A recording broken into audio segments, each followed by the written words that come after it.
خوبصورت آیت ہے، اگرچہ اس کا فقط ایک ٹکڑا جو ہے میرے مد نظر ہے، لیکن چونکہ آیت جو ہے بہت ہی خوبصورت، بہت ہی یعنی ان آیات کے اندر سے ہے کہ انسان جب بھی اس کی تلاوت کرے ایک لطف آتا ہے، اگرچہ تمام آیات ایسی ہیں. لا تجد قوما یؤمنون باللہ والیوم الآخر، تم نہیں پاؤ گے کسی ایک قوم کو جو ایمان لائے خدا پر اور روز جزا کے اوپر. یؤادون من حاد اللہ ورسولہ، اور محبت کرے کس سے؟ رسول سے اور خدا سے، اور سوری یؤادون من حاد اللہ ورسولہ ولو کان آباؤہم او ابناؤہم، وہ چاہتے ہوں کہ جو شخص جو خدا سے دشمنی اختیار کرے اور اس کے رسول سے دشمنی اختیار کرے، تو پھر چاہے وہ ان کے اپنے قبیلے والے ہی کیوں نہ ہوں، چاہے ان کے اپنے ماں باپ ہی کیوں نہ ہوں، چاہے ان کے اپنے بھائی کیوں نہ ہوں، پھر ان سے کیا کرتے ہیں؟ پھر ان سے دشمنی اختیار کرتے ہیں. جب وہ یہ جان لیتے ہیں کہ یہ شخص جو ہے اس کی دشمنی خدا سے ہے، تو پھر کیا کرتے ہیں؟ یہ بھی اس سے دشمنی اختیار کرتے ہیں.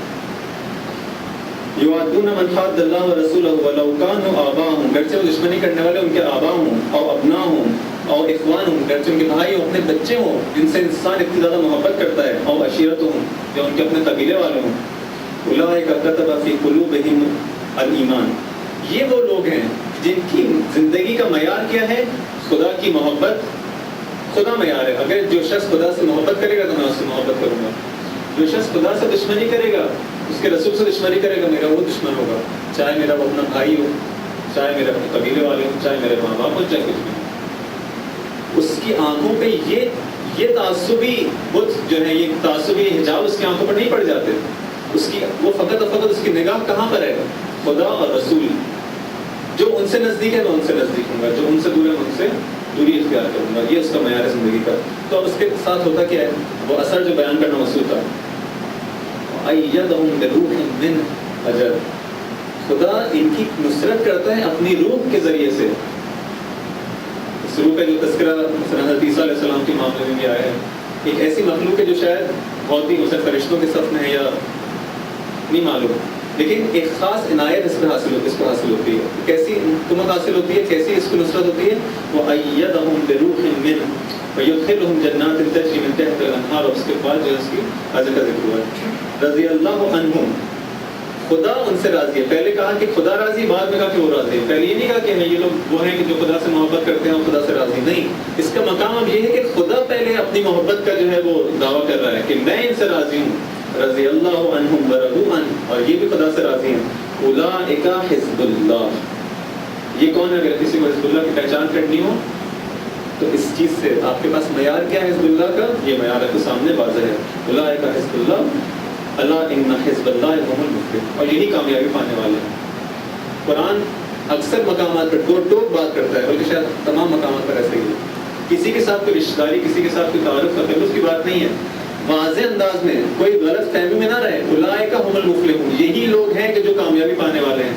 اگر تم مفادات کی زندگی گزارنا چاہتے ہو، مفاد پرستی کی زندگی گزارنا چاہتے ہو، تو یہ ممکن ہے مفادات کے چکر میں اس دنیا کے اندر شاید فلاح پا جاؤ. فلاح سے مراد ہے بظاہر تمہاری زندگی اچھی ہو جائے، لیکن جس چیز کو، اب وہی مسئلہ ہے کہ ہم فلاح ہمارے ذہن میں کیا کانسیپٹ ہے، اور قرآن کے فلاح کے ذہن میں کیا، قرآن کی نظر میں فلاح کیا ہے. قرآن جس چیز کو فلاح کہتا ہے، تم کبھی مفاد پرستی کی زندگی گزارتے ہوئے فلاح تک نہیں پہنچ سکو گے. اولئک هم المفلحون، یہ جو حزب اللہ ہے، اس کی خصوصیت یہ ہے کہ اس کا پوری زندگی جو خدا کی محور پر ہے، یہ فقط جو ہے وہ فلاح پانے والے ہیں. بس ان لوگوں کی ایک اور خصوصیت کیا ہے کہ جو عمل صالح اور ایمان کی منزل میں فائز ہوتے ہیں، ایک خاص قسم کی نصرت خدا کی جانب سے ان کو ہوتی ہے. اس کے بعد ایک اور اسی طرح سے اسی کے مشابہ، یعنی اسی کی تائید کرتے ہوئے جو ہے ایک جگہ ارشاد ہوتا ہے وَكَانَ حَقًّا عَلَيْنَا نَصْرُ الْمُؤْمِنِينَ. قرآن کہہ رہا ہے کہ مومنین پر ہمارا حق ہے. یعنی اس طرح سے بہت بڑی تعبیر ہے، یعنی جیسے مومنوں کا حق ہے ہمارے اوپر. قرآن لیکن خدا کو تو کسی کا جو ہے وہ زیر بار حق نہیں جاتا. مثلا کوئی خدا ایسی ذات نہیں ہے کہ جو کسی کے کا حق اس کے اوپر ہو.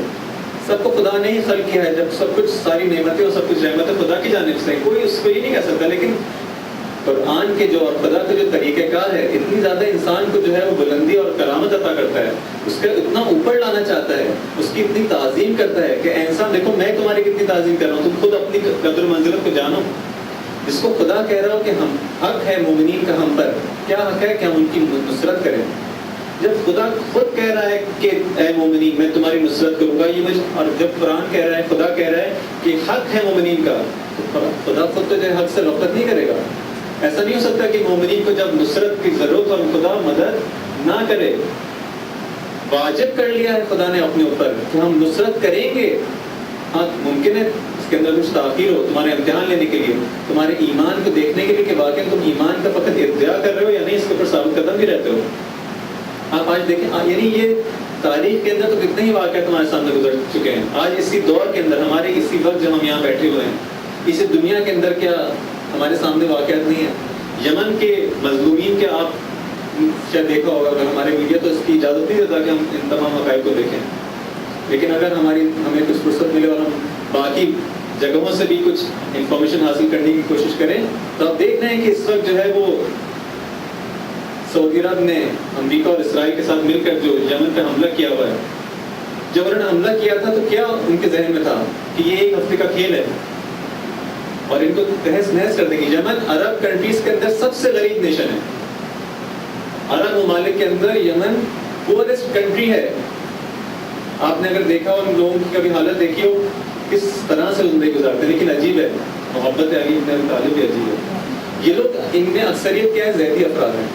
میں یہاں پہ شیعہ سنی کوئی مسئلہ اور اس کو فرقہ واریت مسئلہ رنگ نہیں دینا چاہ رہا، یہ اٹھے نہیں ہیں اس بنیاد پر کہ ہم شیعہ ہیں کہ آپ اس کو فرقہ واریت کا رنگ دیں، لیکن ذاتاً ہیں یہ لوگ کیا، زیدی مذہب کے۔ سنی بھی ان کو سنیوں کی کیٹیگری میں لاتے ہیں، یعنی اس عقائد کے لحاظ سے امام علی علیہ السلام کو مانتے ہیں کہ یعنی ان کا حق تھا خلافت کا، اور پھر حضرت زید تک آتے ہیں اور وہاں سے راہیں جدا ہو جاتی ہے، زیدی فرقہ ہے۔ لیکن ایک محبت امیر المومنین ان کے دلوں میں عجیب رسوخ کی ہوئی ہے، اور یمن وہ علاقہ ہے کہ جہاں پہ خود امام علی علیہ السلام نے تبلیغ اسلام کی ہے۔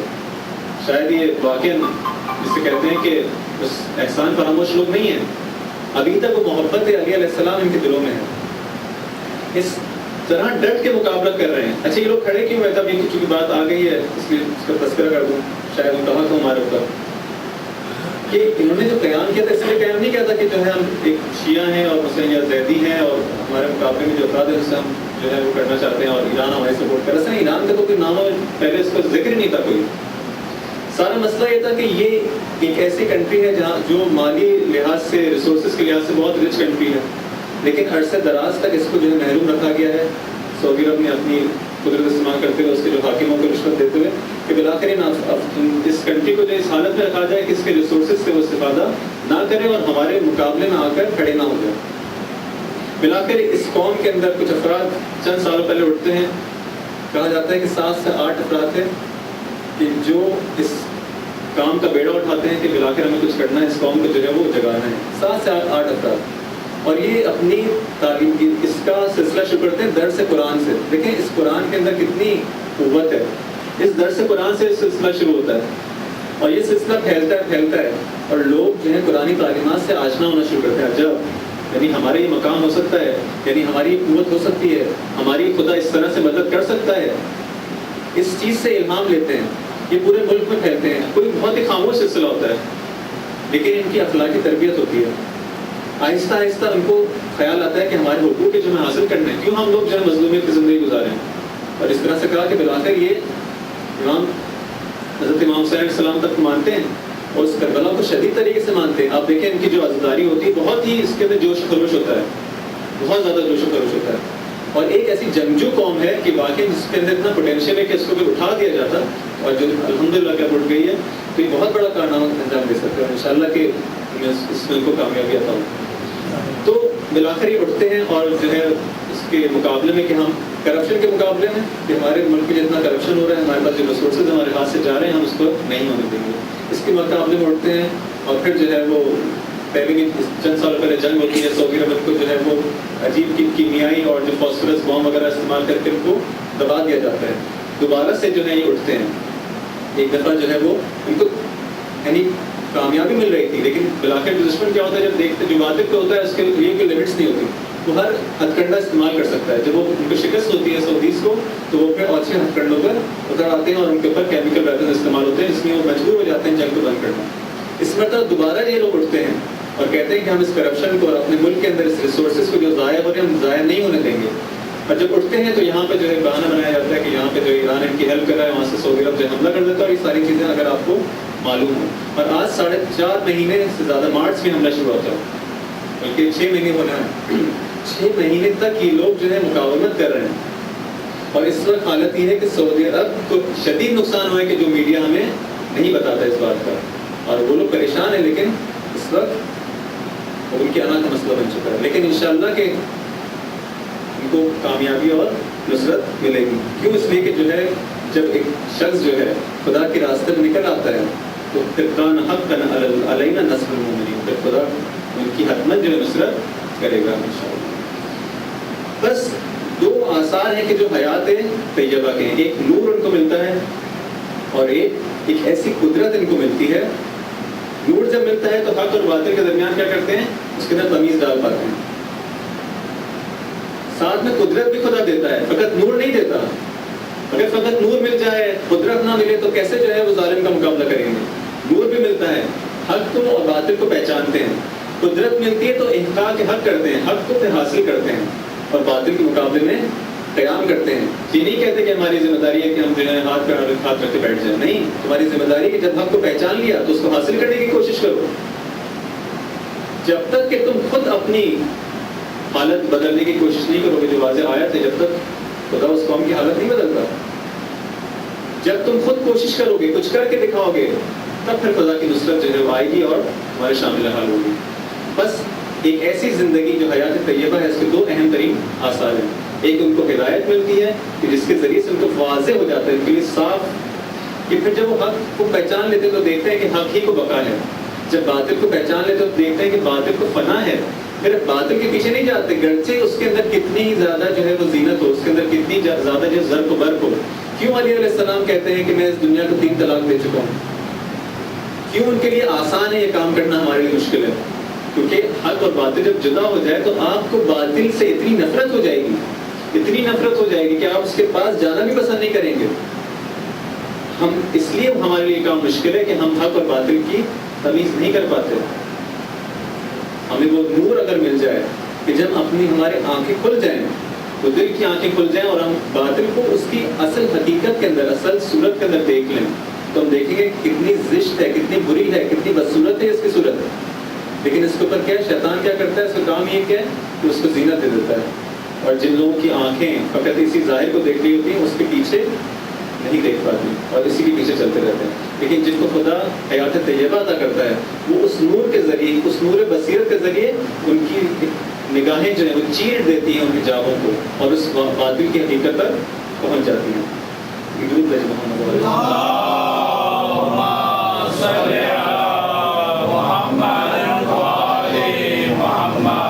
بس عزیزان محترم, جب اس شخص کو علم اور قدرت حاصل ہوتا ہے, ایک طرف سے نور ہے, نور علم ہے, نور ہدایت ہے, ایک طرف سے قدرت ہے, ابھی اس اتنا زیادہ عاشق پروردگار ہو جاتا ہے کہ اپنی اس کی پوری زندگی, جس طرح اس آیت میں بیان ہوئی کہ اس کی خدا محور زندگی ہو جاتی ہے.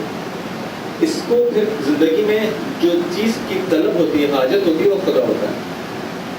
جس طرح سے آپ نے عاشق کا حال دیکھا ہوگا. عاشق عام طور پہ کون ہوتے ہیں؟ عاشق جو ہے اس کا جو مادہ ہے وہ بھی بہت ہی دلچسپ ہے. عاشق جو ہے عشقہ سے نکلا ہے. ایک ایسے پلانٹ کو کہتے ہیں, ایک ایسی کچھ جڑی بوٹیاں ہوتی ہیں کہ جو ایک درخت کے اوپر, ایک پودے کے اوپر اس طرح سے کوئل کی صورت میں جو ہے وہ آ جاتی ہیں اور اس کو بالکل ختم کر کے, بالکل چوس کے بالکل اس کو سکھا دیتی ہیں. جو درخت ہوتا ہے پہلے تناور ہوتا ہے, ایک ایسی پلانٹ ہے جو اس کے اوپر اس طرح سے وہ چڑھ جاتا ہے, اس کو اپنے گھیرے میں لے لیتا ہے, اور اس کا جتنی بھی انرجی آپ کہہ رہے ہیں, جو کچھ قسم مواد ہے, اس طرح سے اپنے اندر جذب کر لیتا ہے کہ وہ جو پلانٹ تھا, جو پہلے تناور ہم کو نظر آتا تھا, سوکھ کے کانٹا ہو جاتا ہے. اس سے نکلا ہے عشق. جب انسان عاشق ہو جاتا ہے تو اس کی حالت ایسی ہو جاتی ہے. عشق کے اپنے آثار ہیں. یہ عاشق اپنے معشوق کے پیچھے اس طرح ہو جاتا ہے, اس طرح اس کی حالت ہوتی ہے. پھر جب انسان حق اور باطل کے درمیان پہچان کر لیتا ہے, باطل کو اپنی صورت میں دیکھ لیتا ہے اور حق کو اس کی اپنی حالت کے اندر دیکھ لیتا ہے, تو پھر اس کو کوئی اور چیز پسند نہیں آتی. اس کی فقط اور فقط توجہ کہاں ہوتی ہے؟ اپنے معشوق کی جانب ہوتی ہے. ممکن ہے اس کی زندگی کے اندر آپ کو نظر آئے کہ جو مولا علی علیہ السلام کے جو نہج البلاغہ کے اندر بعض خطبات ہیں کہ اس کی زندگی میں تم کو یہ نشانیاں خطبہ حمام اگر آپ پڑھ کے دیکھیں انشاءاللہ اس کا مطالعہ کریں انشاءاللہ کہ انہی دنوں کے اندر ان چیزوں کو بات کری نہ ڈالیں. جب انسان کو ایک کوئی چیز نظر آئے, کوئی آیت آپ دیکھیں, کوئی روایت دیکھیں, کوئی چیز آپ کے ذہن میں آئے تو اپنا وقت نکال کے اس کو ذرا مطالعہ کر لیا کریں. بعد میں معلوم نہیں موقع ملے گا کہ نہیں ملے گا. تو اب جب خطبہ حمام کی بات آئی تو انشاءاللہ انہیں ایام کے اندر کوشش کریں کہ دیکھیں علی علیہ السلام جو ہیں کیا خصوصیات بیان کرتے ہیں ایک مومن, ایک متقی انسان کی, اور اس کی زندگی کے اندر یہ عشق کیا کرتا ہے اس کے ساتھ, یہ عشق کیا کرتا ہے اس کے ساتھ. میرے لوگ کہتے ہیں شاید یہ دیوانہ ہے, لیکن امام کہتے ہیں دیوانہ نہیں ہے, تم دیوانے ہو جو نہیں سمجھ پا رہے. یہ اپنے اس معشوق کا کہ اس کے اتنا زیادہ اس سے نزدیک ہونا چاہتا ہے کہ اس کو پھر کسی اور چیز کی ضرورت نہیں ہوتی. ہماری دعاؤں کے اندر بھری پڑی یہ چیزیں, دعائیں کمائل کو آپ لینے عجیب ہے نہیں, ہمارے پاس جو خزائن ہیں ان کا اس لحاظ سے مطالعہ کریں. دیکھیں پوری دعائیں کمائل کے اندر اول تا آخر آپ ایک دعا بتا دیں جو مادی دعا ہو. تو امام علی علیہ السلام نے ایک دعا جو مانگی اس دنیا کی خاطر. دیکھیں اس سے غلط مطلب نہ لیں, اس کا میں یہ نہیں کہنا چاہ رہا کہ ہم کو مادی دعا خدا سے نہیں مانگنی چاہیے. مادی دعا بھی مانگیں, دنیا بھی خدا سے مانگیں. حتیٰ بعض روایت کے اندر ہے کہ اپنے دسترخوان کا نمک بھی خدا سے مانگو. یہ بتانے کے لیے انسان تم اتنے ضعیف ہو, تم کچھ بھی نہیں ہو اس دنیا کے اندر. اگر تمہارے دسترخوان کا نمک بھی ہے تو خدا کی جانب سے ہے, اس کو بھی خدا سے مانگنا ہے, سب کچھ خدا سے مانگنا ہے. لیکن اس دعا کمیل یعنی اس کی امپورٹنس بتانا چاہ رہا ہوں کہ اس پوری دعا کمیل کے اندر آپ کو ایک بھی مادی دعا نہیں ملے گی دنیا میں. اول تا آخر عشق کی باتیں ہیں. دیکھیں ایک عاشق جس طرح سے اپنے معشوق کے سامنے ہم کلام ہوتا ہے, وہ چاہتا ہے کہ بس مجھے تو مل جائے, میرا وصال ہو جائے, میں کہیں سے بس تجھ تک پہنچ جاؤں. اس کا سارا عذاب یہ ہے کہ میں کہیں میں تجھ سے دور نہ ہو جاؤں. عجیب ہے, کہتے ہیں میں جہنم کے عذاب کو تو برداشت کر لوں لیکن میں تیری دوری کو کیسے برداشت کروں گا. یہ کہنا دیکھیں کتنا بڑا جملہ ہے. ہم اور آپ ان جملوں کو گزر جاتے ہیں پڑھ کے, لیکن کبھی ان کی عظمت پہ غور نہیں کرتے. ہم لوگ ویسے تو نہیں ہو پاتے, لیکن کم از کم ان کلمات کی عظمت پہ تو ذرا دیکھیں تو صحیح کہ ہم کہاں وہ کہاں, کتنا دور ہے, کتنا فاصلہ ہے ہمارے اور ان کے درمیان. ہم کس زندگی, ہماری زندگی کیا ہے, واقعی زندگی ہے نہیں ہے, کون سی زندگی ہم گزار رہے ہیں. امام کہتے ہیں کہ وہ جہنم وہ عذاب جس کا ہم سوچ نہیں سکتے. یہ سورج کی تمام تر گرماہٹ اس جہنم کے عذاب کے سامنے کچھ بھی نہیں ہے. امام کہتے ہیں وہ جہنم کا عذاب تو میں برداشت کر لوں لیکن میں تیری دوری برداشت نہیں کر سکتا. میں اس قدر تیرا عاشق ہو چکا, زندگی نہیں ہے میرے لیے کوئی چیز اس کے بغیر. بس یہ شخص جو ہے اس مرحلے پر آتا ہے کہ جس کا دل پھر جو ہے کافی 3 دن اسی طرح سے گزر گئے ہیں. موضوع بہت زیادہ طویل ہے, آپ لوگ بھی شاید ممکن تھوڑا سنگین ہو, لیکن انشاءاللہ امام علیہ السلام کو ہم کریں گے اور انہی کی مدد سے, انہی کے توسط سے ہم انشاءاللہ بعض ان چیزوں کو سمجھنے کی کوشش کریں گے. لیکن دیکھیں یہ تمام چیزیں جو ہے یہاں پہ ایک جملہ بیان کر دوں, یہ تمام چیزیں مفاہیم کے اندر ہیں. ایک ہمارے پاس 2 چیزیں ہوتی ہیں اس عالم کے اندر, اس علمی دنیا کے اندر یا اس دنیا کے اندر کہتے ہیں. ایک ہمارے پاس مفہوم ہوتا ہے کہ ہوتا ہے ایک مصداق. مفہوم کیا ہوتا ہے, میں کہوں کہ مثلا آپ کو میں کہوں شہد بہت میٹھا ہے, صحیح ہے, آپ نے اب تک جو ہے شہد نہ چکھا ہو. میں کہوں شہد بہت میٹھا ہوتا ہے, بہترین ایک غذا ہے اور اس کی اتنی خصوصیات ہیں, اتنے فوائد ہیں اور بہت لذیذ ہے. میں کہتے چلا جاؤں آپ سنتے چلے جائیں, لیکن جب تک آپ اس کو چکھیں گے نہیں, جب تک آپ اس کی مٹھاس کو حاصل اس کا اندازہ نہیں لگا سکتے. وہ جو میں جو کہہ رہا تھا شہد یہ ہے, اس سے آپ کے ذہن میں ایک مفہوم آ رہا تھا, آپ کچھ سمجھ رہے تھے, ایک پکچر آپ کے ذہن میں آ رہی تھی, اچھا یہ شہد یہ ہوتا ہے, اس طرح سے ہوتا ہے. لیکن جب آپ نے اس کو چکھ لیا تو ہم کہتے ہیں اس حقیقت تک آپ پہنچ گئے, اس کو کہتے ہیں مصداق. یعنی وہ مفہوم جو ہے کہاں پہ اپلائی ہوتا ہے, اس خارجی چیز کے اوپر جو کہ واقعے کے اندر موجود ہے, مگر ذہنی نہیں ہے. واقعے کے اندر جو موجود ہے وہ ہے مصداق, وہ حقیقت ہے. ٹھیک ہے, ہمیں بھی ان تمام باتیں جو میں کہہ رہا ہوں یہاں پر, اور آپ سن رہے فقط مفاہیم ہیں, صحیح, جو میں بول رہا ہوں میں بھی ایک مفاہیم کی دنیا میں زندگی گزار رہا ہوں, لیکن آپ انشاءاللہ مصداق کی دنیا میں جائیں گے, وہاں پہنچیں گے, اس حقیقت کو درک کرنے کی کوشش کریں گے. اور یہ کب ہوگا, جب ان چیزوں کو سن کر آپ دیکھیں کہ واقعی اچھا ہم لوگ اس راستے کو طے کرنا شروع کریں. جب طے کرنا شروع کریں گے تو پھر وہ لذتیں ملیں گی. پھر آپ دیکھیں گے واقعی کس طرح سے کیا ہوتا ہے. جو مفہوم میں نے سنا تھا کہ اچھا خدا مدد کرتا ہے, جب خدا مدد کرے گا تو اس کی لذت کو چکھیں گے. اس سے پہلے یہ مفہوم کے تک رہے گا. دیکھیں اس کا مفہوم بھی کتنا لذیذ ہے, اس کے اندر کتنی حلاوت ہے. مفہوم کے تک بھی ہے لیکن کتنا جو ہے اس کے اندر حلاوت ہے, شیرینی ہے. ہیں کہ جب ہم یہ باتیں سنتے ہیں تو دل چاہتا ہے ہم سنتے ہی چلے جائیں. جب ہم دعا قبیل پڑھتے ہیں تو دل چاہتا ہے واقعی اس کو پڑھنے کی حد تک کیوں نہ صحیح اس کو پڑھتے ہی چلے جائیں. دعا عرفہ کو دیکھیں امام حسین علیہ السلام کے دن ہے, کیا دعا ہے عجیب. جب انسان اس دعا کو پڑھتا ہے تو اتنا زیادہ اس کے اندر جو ہے انسان کو لذت محسوس ہوتی ہے. لیکن یہ تمام لذتیں کہ ہماری ذہنی لذت ہیں, ذہنی عیاشی ہے. اب آؤ امام علیہ السلام نے راہ دکھا دی, آؤ اس وادی کے اندر قدم تو رکھو, تب تمہیں پتہ چلے گا کہ جو واقعی لذت ہے, جو اس کا مزاق ہے, جو حقیقت ہے, اس سے کہیں گنا جو ہے اس کا کوئی کمپیریزن نہیں اس مفہوم کو اس حقیقت سے. آؤ اس وادی کے اندر قدم رکھو. بس ہماری بات ہو رہی تھی کہ ہمارے پاس جو ہے دو طرح کی جو ہے وہ حیات ہیں. ایک وہ حیات جس کو ہم حیات سمجھتے ہیں, ایک وہ حیات جسے قرآن حیات کہتا ہے. دیکھیں یہاں پہ کچھ اور آیات ہیں کہ جس کے ذریعے ہم اس چیز کی حقیقت کو زیادہ بہتر طریقے سے سمجھ سکتے ہیں. جہاں پہ قرآن نے جو کہا ہے کہ جو شخص جو ہے وہ موحد ہے شرک کے مقابلے میں, وہ شخص کیا ہے, وہ زندہ ہے. کہا کہ وَمَن يُشْرِكْ بِاللَّهِ فَكَأَنَّمَا خَرَّ مِنَ السَّمَاءِ. جو شخص شرک کرتا ہے خدا کے مقابلے میں اور بھی چیزوں کی پرستش کرتا ہے, حالانکہ شاید اس شرک سے مراد ضروری نہیں کہ وہ بت پرستی ہو. ہماری زندگی کے اندر جو شرک ہے شاید اس کو بھی شامل ہو کہ ہم جو ہے خدا کے مقابلے میں اور بھی چیزوں کو جو ہے وہ قرار دیتے ہیں کہ ہاں خدا نہیں. تو جب کہا جاتا ہے نا کہ انشاءاللہ آپ پریشان نہ ہو, خدا مدد کرے گا, اللہ مالک ہے, تو اللہ مالک جو ہوتا ہے ہمارے ذہنوں میں آخری جملہ ہوتا ہے. یعنی اللہ مالک کب ہوتا ہے, جب ہمارے پاس پیسہ نہ ہو, جب ہمارے پاس سورس نہ ہو, جب ہمارے تمام وسائل کٹ جائیں گے تو ہم کہتے ہیں ہاں اللہ مالک ہے. لیکن جب تک ہمارے پاس وسائل ہوتے ہیں, تمام چیزیں ہوتی ہیں, جب تک اللہ مالک فقط ہے آخری بس ایک جملے کے حد تک ہوتا ہے.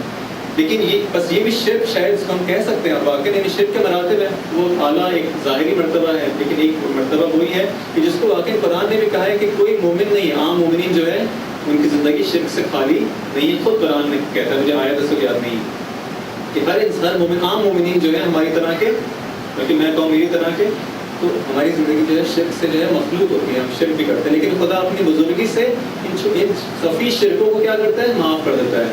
ورنہ اگر خدا سختی کرنا چاہے, سخت گیری کرنا چاہے, تو ایک شخص بھی جو ہے اس کی بارگاہ سے بچ کے نہیں نکل سکتا. جو ہم دعا کرتے ہیں کیا, ربنا عاملنا بفضلک یا کریم ولا تعاملنا بعدلک یا رحیم.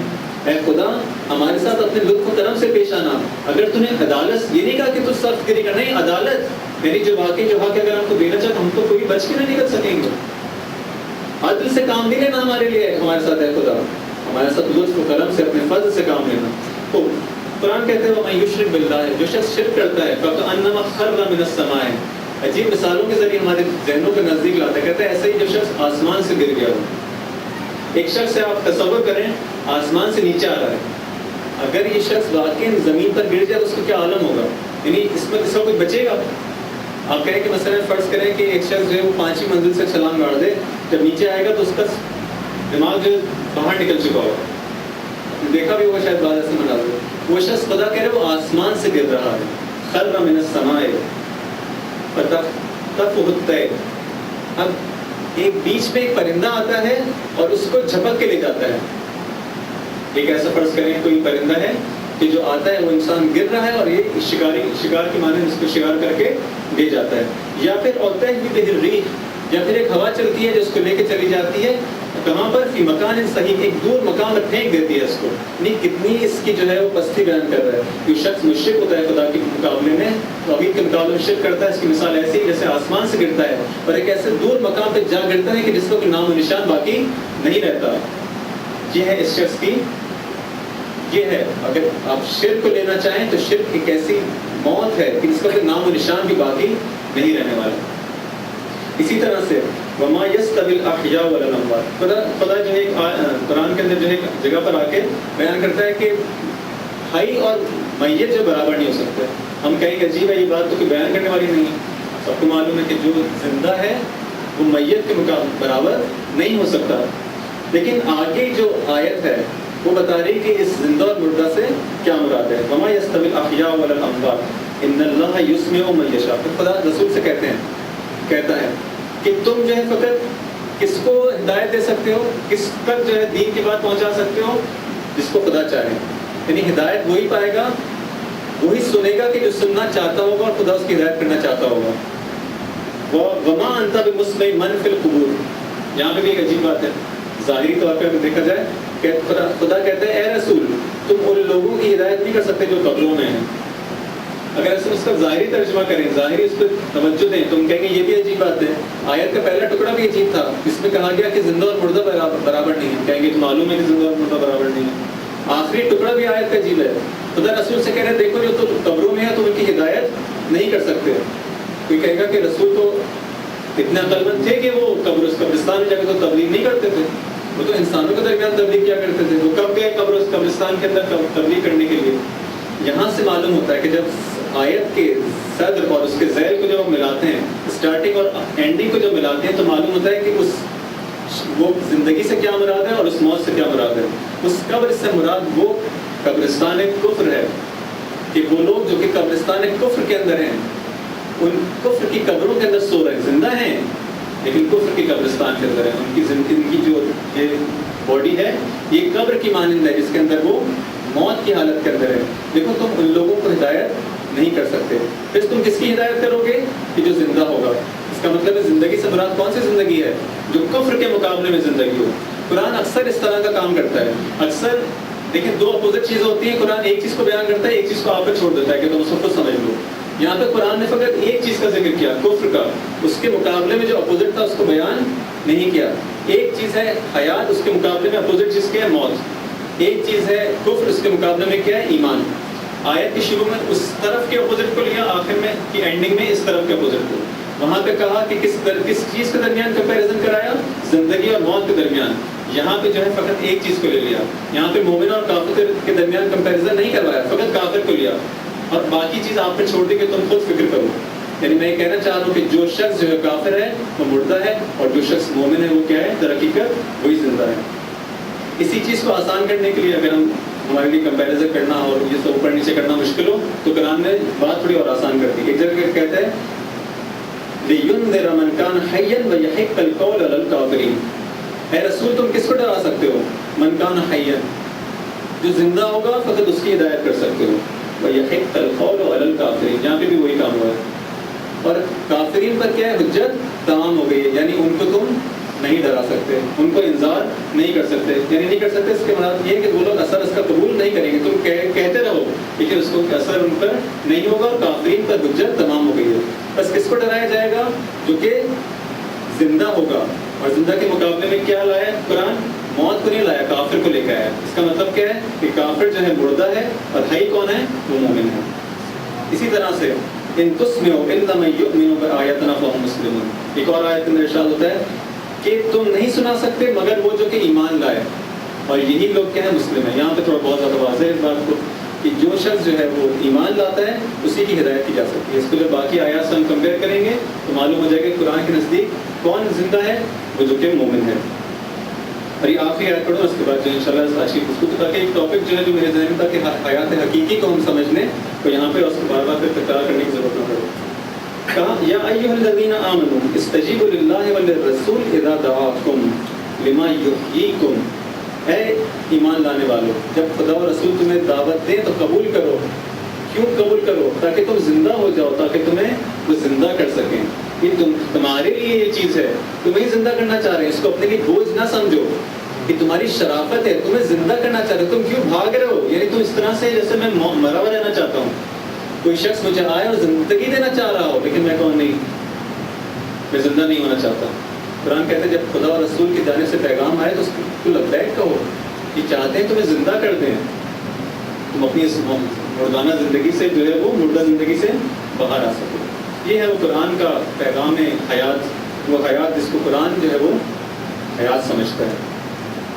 اب ہمارا کام ہے کہ ہم اس ان مفاہیم سے نکل کر اپنی زندگیوں کے اندر اس کو اپلائی کرنے کی کوشش کریں, اور واقعاً اپنی زندگی کو اس طرح سے نورانی بنا دیں تاکہ خدا کی قوت اور خدا کی نصرت اور اس کی تائید ہماری شامل حال ہو سکے. عزیزان محترم, ایک بار پھر خدا نے موقع دیا کہ آج دوبارہ سے امام علیہ السلام کی خدمت میں عرض ادب کرتے ہیں کہ یہ انہی کی شہادت کی برکت ہے کہ یہ قرآن یہ دین اس وقت باقی ہے اور ہم اس سے ہدایت حاصل کر سک رہے ہیں. اگر آپ کی یہ قربانی نہ ہوتی اور آپ کی جدوجہد نہ ہوتی, آپ کا قیام نہ ہوتا, تو نہ اس طرح سے آج ہم اتنی آسانی کے ساتھ ہمارے لیے ہدایت کے دروازے کھلے ہوتے ہیں. ہدایت کو کوئی شاید نام نشان بھی نہ ہوتا. بس آئیں دل و جان سے اس ذات کو سلام کریں کہ جس نے ہمیں زندہ کرنے کی کوشش کی ہے.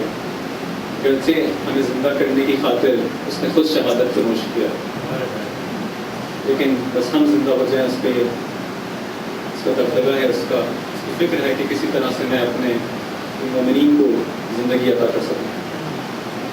السلام علی الحسین وعلی علی ابن الحسین وعلی اولاد الحسین وعلی اصحاب الحسین. قافلہ رواں دواں ہے اپنی منزل کی جانب. ایک منزل پر وقت آتا ہے کہ ایک اور بھی قافلہ ہے جو اس قافلے کے ساتھ ساتھ چل رہا ہے. اور آپ کی خدمت میں عرض ہوا کہ یہ امام جو ہے وہ منتہی العلم اور اصول کرم ہے. پورے سفر کے اندر نہ جانے کتنے ہی مقامات ہیں، آخری موقع تک ہمیں کرم ہی کرم یہاں پہ نظر آتا ہے. مجسمہ کرم ہے امام علیہ السلام. ایک اور جلوہ دیکھیں امام علیہ السلام کے کرم کا کہ جو شخص امام سے کترا رہا ہو، امام سے نزدیک نہ آنا چاہ رہا ہو، لیکن امام علیہ السلام اپنی تمام عظمت کے باوجود وہ چاہتے ہیں کہ نہیں یہ شخص کسی طرح سے ہدایت پا جائے. میں اپنی زندگی کے آخری ایام میں کیوں نہ ایک اور شخص کو ہدایت دے دوں، کیوں نہ ایک اور شخص سے راہ مستقیم پر آ جائے. وہ قافلہ کس کا تھا؟ زہیر ابن قیم کا قافلہ تھا. وہ بھی چل رہا ہے راستے میں، اور اس کی پوری کوشش ہے کہ جہاں امام علیہ السلام قیام کریں وہاں قیام نہ کریں، ان سے دور دور چلتا رہے. زہیر ابن قیم وہ شخص ہے جو عثمانی مسلک سے تعلق رکھتا ہے. یعنی یہ سمجھتے تھے کہ عثمان کے قتل کے بعد نعوذ باللہ امام علی علیہ السلام سے کوتاہی ہوئی اور ان کو وہ نہیں کرنا چاہیے تھا جو انہوں نے کیا. بالآخر اس مسلک پہ باقی تھے، اس نظریے پہ باقی تھے، لیکن دل سے جسے کہتے ہیں کہ ان کے دل کے اندر شاید ایک ایمان کا نور تھا، ایک دیا جل رہا تھا کہ جسے امام علیہ السلام چاہتے ہیں کہ اسے اور روشن کر دیں. بالآخر ایک وقت آتا ہے کہ جب یہ قافلہ ایک راستے میں ایک ایسا کنواں آتا ہے کہ جب پانی کے لیے دونوں قافلوں کو ایک ہی جگہ رکنا پڑتا ہے. کوئی چارہ نہیں ہے زہیر کے پاس کہ امام علیہ السلام سے اس سے زیادہ کترا نہیں سکتے. مجبور ہوتے ہیں کہ بالآخر وہیں پر اپنے خیموں کو نصب کریں کہ جہاں امام علیہ السلام کے قافلے نے اپنے خیموں کو نصب کیا ہے. جب امام علیہ السلام کو پتہ چلتا ہے کہ زہیر بھی وہیں رکے ہوئے ہیں، فوراً اپنا ایک پیغام بھیجتے ہیں. قاصد آتا ہے زہیر کے پاس، کہتے ہیں فاجب ابن رسول اللہ، ابن رسول خدا کے نواسے کی ان کو بلا رہے ہیں، ان کی آواز پر لبیک کہو، ان کو جواب دو. زہیر اپنے ساتھیوں کے ساتھ اس خیمے کے اندر ہیں اور اسی بات سے ڈر رہے تھے کہ جو اس وقت ہوتا ہے. ان کو اسی بات کا ڈر تھا کہ اگر ہمارا قافلہ ایک جگہ ساتھ ہو گیا تو کہیں ایسا نہ ہو کہ رسول کا نواسہ مجھے بلائے. کیونکہ بالآخر امام حسین علیہ السلام کی عظمت اتنی زیادہ ہے کہ دشمن بھی جو ہے اپنے سامنے سر جھکا کے بات کرتا ہے. زہیر کو اسی بات کا ڈر تھا، اسی دل کا ڈر تھا.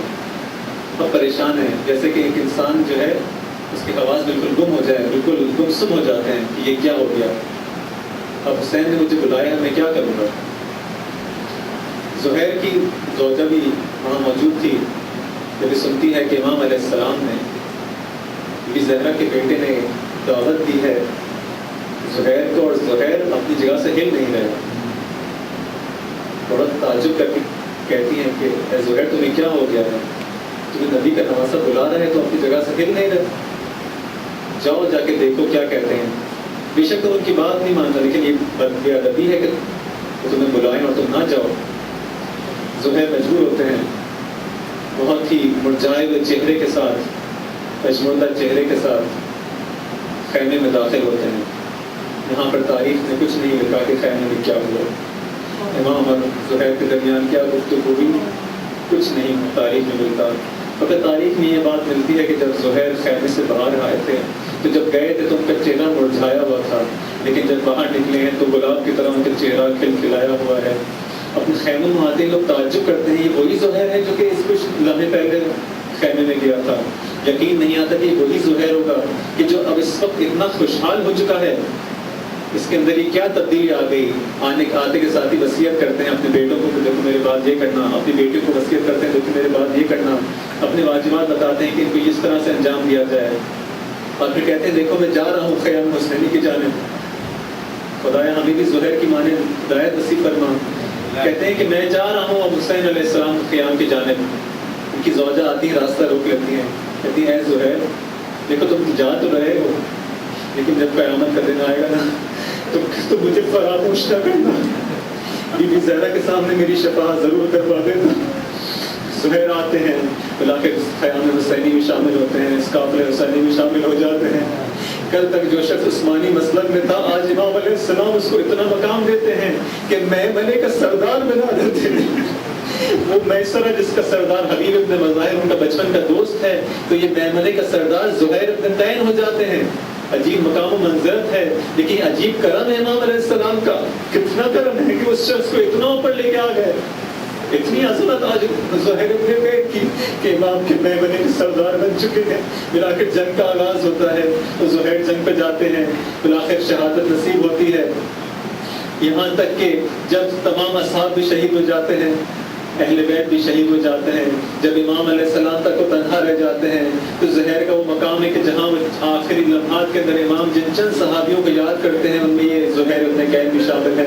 کہتے ہیں کہ امام علیہ السلام کہتے ہیں کہاں ہو وہ بہادر فوجیوں کہاں ہو، وہ باوفا سپاہیوں میرے کہاں ہو، اے مسلم ابن عقیل کہاں ہو، اے حانی ابن عرفہ کہاں ہو، اے زہیر ابن کعب کہاں ہو، کیوں نہیں تمہیں نیند سے اٹھتے، کیوں نہیں دیکھتے کہ حرم رسول پہ حملہ ہو چکا ہے، آؤ حرم رسول کو ان ظالموں کے حملوں سے بچاؤ۔ وآخر دعوانا الحمدللہ رب العالمین۔ خدایا ہماری اس کریم سی عبادت کو قبول فرما، خدایا ہمیں اسی طرح سے ہدایت نصیب فرما، نور ہمارے دلوں میں پیدا کر دے، اسے زیادہ کر دے، جس طرح سے امام حسین علیہ السلام کی فوج میں شامل ہونے والے عظیم سپاہی حضرت غور حضرت زہیر کے دل میں تو نے اس نور کو زندہ کیا۔ اے خدا جب وہ لوگ جو ایک زندگی، ایک بڑی زندگی ایک باطل مسلک پہ ہوتے ہوئے آخری وقت میں اس طرح سے ہدایت پا سکتے ہیں امام علیہ السلام کے کرم کے ذریعے، تو کیوں ہم اس کرم کو حاصل نہیں کر سکتے؟ اے خدا ہمیں توفیق عطا فرما کہ ہم ان ایام عزا سے بہترین طریقے سے استفادہ کر سکیں، اور نور ہدایت جو ہے ہمارے دلوں میں بھرپور طریقے سے جو ہے وہ منور ہو جائے۔ خدایا ہم اسی طرح سے اس نور ہدایت کے ذریعے سے پہچان سکیں حق و باطل کو، اور اپنی زندگی میں احقاق حق کر سکیں، اپنے امام کے ظہور کا زمینہ فراہم کرنے کے لیے اپنی بہترین کوششیں کر سکیں، تاکہ امام علیہ السلام کے ظہور میں تاجر اور ان کے بہترین اصحاب شامل ہو سکیں۔